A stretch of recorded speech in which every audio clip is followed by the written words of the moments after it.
Hey everyone, and welcome to Almost Cancelled. I am Peter, that is Connor, and we are going to talk about Pitch, Season 1, Episode 9.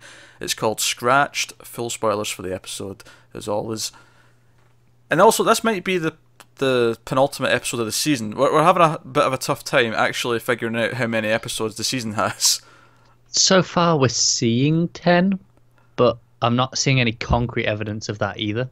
Yeah, it's like, we know it's not been extended, right? So it's going to have a shorter season, but that typically means 13.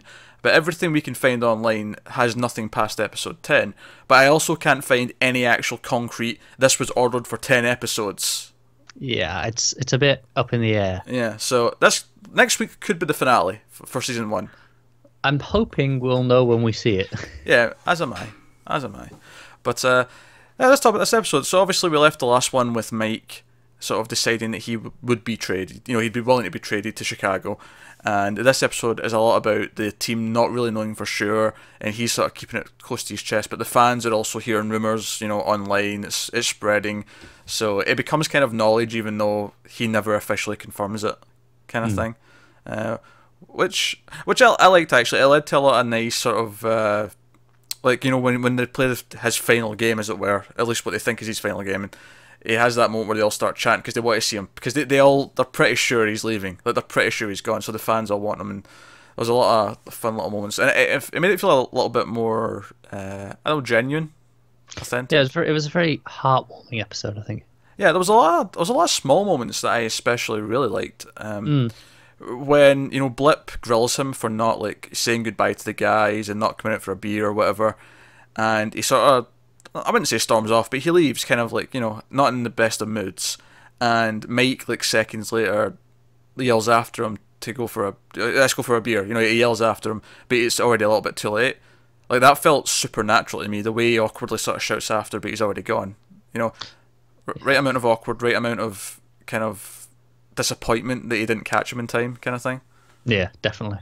So, no, I really like that. Actually, one of my standout moments was from a character that I don't think we've ever... I mean, maybe he was around in the background, but at one point when they're on the pen, and Blip says, no, you go on the game and, you know, take it from him, take it from Voorhees, and it just, you know, cuts over to Voorhees, and he says, no offence, Voorhees, and he's like, that's okay, I know where you live. And it's like, it was just such a funny line, and I'm like, we've never really seen this character before. That cracked me up. And it was just after one of my favourite moments as well, where Mike tells Al that Blip will make a good captain. Because, you know, that's what this episode kind of showed. He was the one pulling everyone back together. Yeah, that's actually a really good point. Yeah. So, yeah, we have all this Mike, will he, won't he plot, and he's kind of like detaching himself from the rest of the team. Like, he's not hanging out with them, he's keeping to himself. And I think his story in this episode is very good. I think Ginny as well, although Ginny isn't the main plot of this one. You know, she has a little subplot with this billionaire, you know, motion capture guy, who's asking her out on a date, which I actually I liked. It's one of these small things of being like a baseball player, but yeah, you would have to mocap for the video game at some point. Yeah, it's a nice touch. Although that conversation about the DLC being free, I'm like, is it? I was like, I don't believe this for a second. I'm going to look this up. I feel like they probably charge for this. I don't know. I don't play MLB The Show, but... Do you know what the worst part of this is? Like they're talking about how it's there's like almost the new season, all the new rosters are coming. So I feel like surely this would be for the new game then, all the new rosters and stuff. Well, no, because if this is baseball season, it's the summer, right? The game comes out in March, so it'd still be like so far away. So I can buy them. Like, Jenny's this hot new thing that everyone's talking about. I buy that they want them in it instantly. Yeah. I buy it. That makes sense. Free? I call bollocks. Yeah, I don't believe free for a second. So someone who actually plays those games is going to be like, no, they do free like new players every year. I'm like, okay, fair enough. But if they do, they are one of the best examples of the genre. They are, yeah. Credit where credit's due. But I actually I quite liked him flirting with her, because he was like, you know, we haven't really seen someone who's not a player kind of be interested in her. Yeah, we've only ever had players or groupies essentially. So it was nice for someone who, he even says in the scene he's in that he knows nothing about baseball. Yeah. So he's not like, he's not interested in her because she's a baseball player, because she's this star. He's just interested in her. Sure, it helps, but yeah. Why wouldn't it? No, I just mean he's clearly aware of who she is if she's there.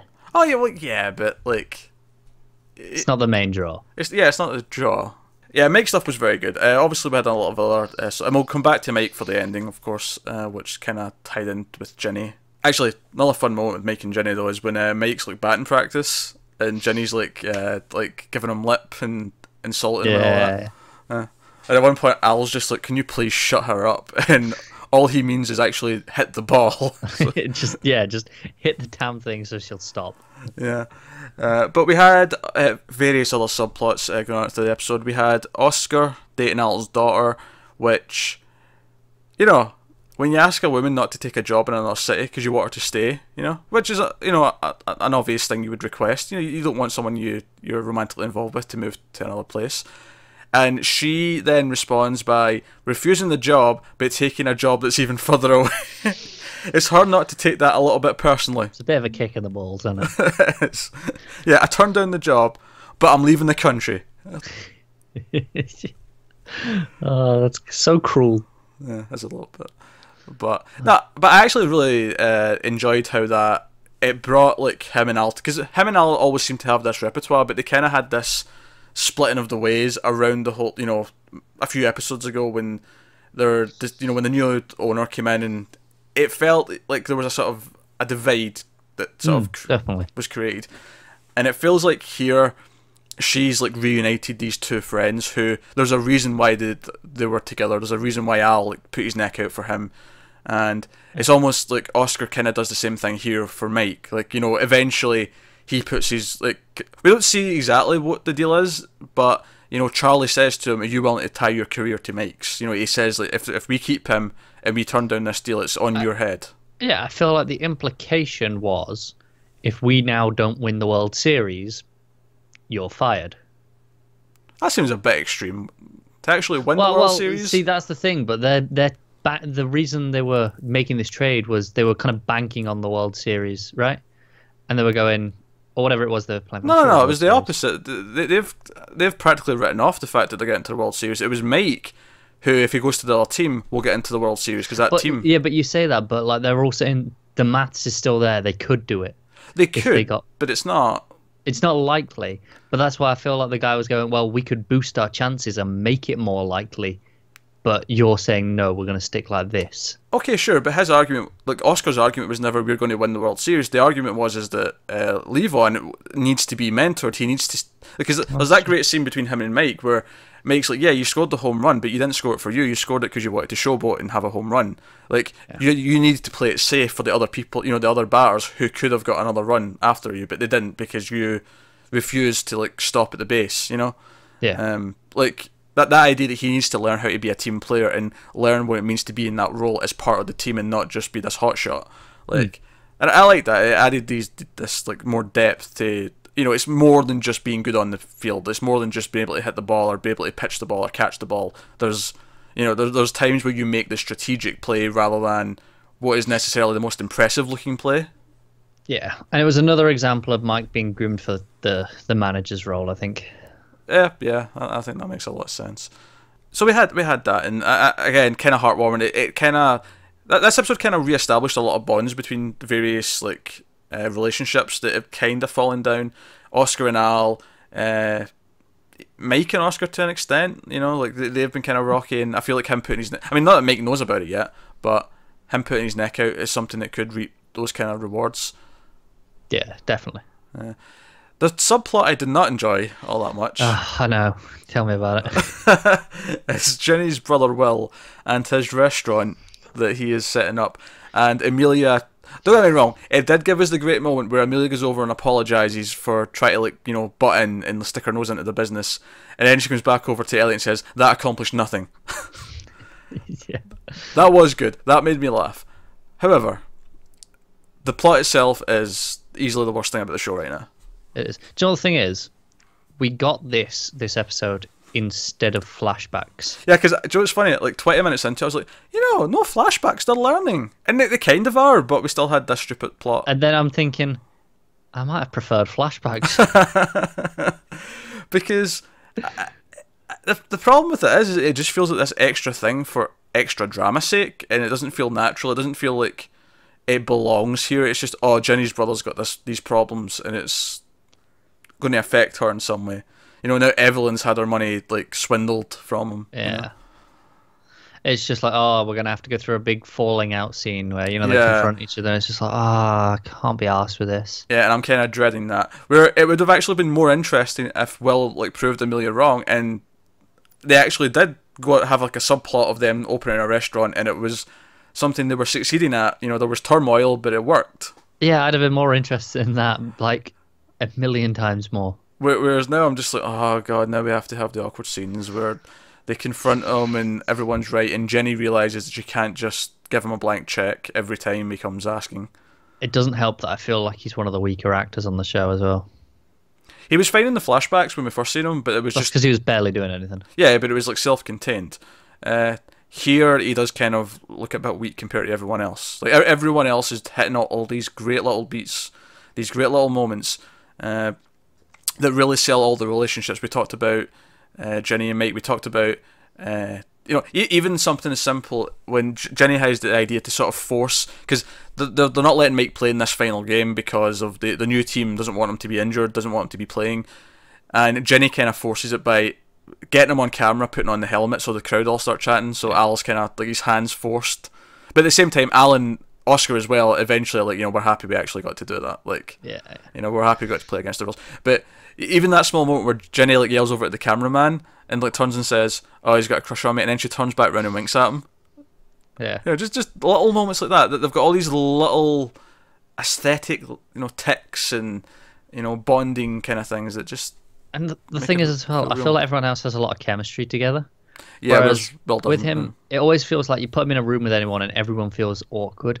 And I get that is maybe intentional to a point, but when even Ginny looks like she's awkward around him, no. Yeah, you're absolutely right. He's the only one that doesn't have chemistry with everyone else. Julia has chemistry.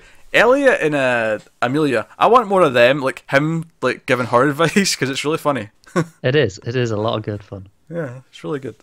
So, really good episode. It's just that one subplot's kind of dragging it down. Dragged it down a lot. Otherwise, this would be one of the best shows on right now. If it didn't have consistently, I think, one thing every week that kind of just, if it's not this, it's like a flashback thing, or there's often just something like this that pulls it down. Just the one plot, yeah. Yeah. So, obviously, at the end of the episode, Jenny actually leaves her date because Mike texts her. And obviously, throughout this episode, we kind of see that part of Mike's turmoil, as he was kind of realised at the end of the last episode, is that he maybe does have feelings for Jenny. And that's kind of conflicting. And that's maybe the main motivator for him leaving, beyond anything else. But he calls Jenny, and because she was on a date, she shows up in a dress. And they have this sort of... and again, this is where the awkwardness is intentional and works. When he like says, wait, you said you were going out with your brother. Why did you lie and say it was a date? And she gives him this really awkward excuse. And it feels awkward, but it's intentional, and it sells that they're both like hiding their feelings kind of thing, So much sexual tension in that room. Yeah, exactly. Like there's undertones, there's layers, rather than it just being forced drama and he feels out of place because, Exactly. It's where you can have people feel awkward around each other and it makes sense and work. And this is one of those times. Yeah. So they have a nice heart to heart, but of course this is going on. This is when Oscar's like negotiating to not, trade him, and they get the message. But what's wonderful is he gets this message after they have this sort of, they have a few more jokes, but they end up having this like really extended hug, and this sort of almost kissing moment, and that's when he gets the text, and it almost is like, oh crap, they're going to be together now, like on the team again tomorrow. And they've just, even though nothing happened, they both knew where it was going. Yeah, they both felt it, and it's going to create this this tension, this underlying sort of feeling in the next episode. So if it is the finale next week, I guess we do at least culminate a kind of a relationship that's been sort of brewing and growing over the season. Unfortunately, we also have to deal with the Will plotline. Yeah, and it left it at a point where it's like, oh, it's going to be a big thing next time as well. Yeah, that's a real shame. If that is the finale and it has to be bogged down by that for a significant chunk of it, it's going to be a little bit of a bitter taste in my mouth at the end of a great season. Will be a shame, but that said, everything else was really good. And we've said it repeatedly, but the character chemistry, and even like when Oscar goes into Al's office and Al is like, "Oh, I think my daughter's dating one of the players," and Oscar like dances his way around it. He's like, "Come on, I just gave you an opportunity to tell me." Like that felt so like natural. It felt like that's something Al would actually do, and it didn't feel. Like it could really play off as a thinly veiled TV. Oh, the dad's angry that this guy's dating his daughter. It didn't feel like that at all. It felt like these were people who knew each other, and he was trying to give him an out. Yeah, it's not like he wasn't even angry. He just wanted him to tell him. Yeah. He just wanted to bring it up in conversation so that he knew he had a chance. So it was never just that he never had an excuse to bring it up. Yeah, and it's not even like he got angry or whatever. It's because when Oscar says, "I'm not planning on ditching," it's like, "Oh, you're not planning on it? That makes me feel better." Like he just gets a little bit sarcastic. He gets a little bit salty, and but it plays like these are real people and they have like histories with each other, and they're playing out accordingly to what those histories are, rather than just being, "Here's some forced drama." Like, "Oh, my brother's got trouble with debt and is kind of corrupt," and it's the worst part of the show. So bad. Yeah, it's absolutely the worst part of the show. Everything else is great. Yeah. Can't complain. Lots of good moments. Lots of good heartwarming moments. And of course, maybe the highlight is maybe the moment where Al's like, "Mike," and he just sort of tells him to go back out onto the field to take a bow. Yeah. Do you know what else I did like? When he kind of gets up to bat, and you think after earlier on where we've seen him fail and then hit them, and you think it's going to do the cliche of hit two strikes, miss the two, and then hit on the third, and especially when this show has leaned into sports movie cliches, and that's okay. So I kind of just assumed it was going to do that. I liked that it did something different. Yeah, I appreciated that he missed all three. And not only did he miss all three, then the crowd cheered him on anyway. It was like, yeah, he's probably out of it. It's his last, like, it was this sort of support. It doesn't matter that he didn't hit, Yeah. And he still had his moment, and he was crying on the screen. They're all going to feel cheated now when he's in the next game. Or they'll just be relieved that he's still around. True, that's also possible. What's interesting though, if this is the season finale next week, it does mean that we have the hunt for the World Series. That's season 2. Like that didn't have to do that in season 1. Like, yeah, I like that. We haven't had they win the championships at the end of the season thing yet. They can save that for season 2. That's pretty cool. Definitely. So there you go. That's pitch. Let us know what you thought of this episode in the comments below. Like and subscribe and all that stuff. It helps us out a lot. Let us know where you think it's going. And if you do happen to know for sure if it's the season finale next week, do let us know that too. So thank you very much, guys. We will see you next time.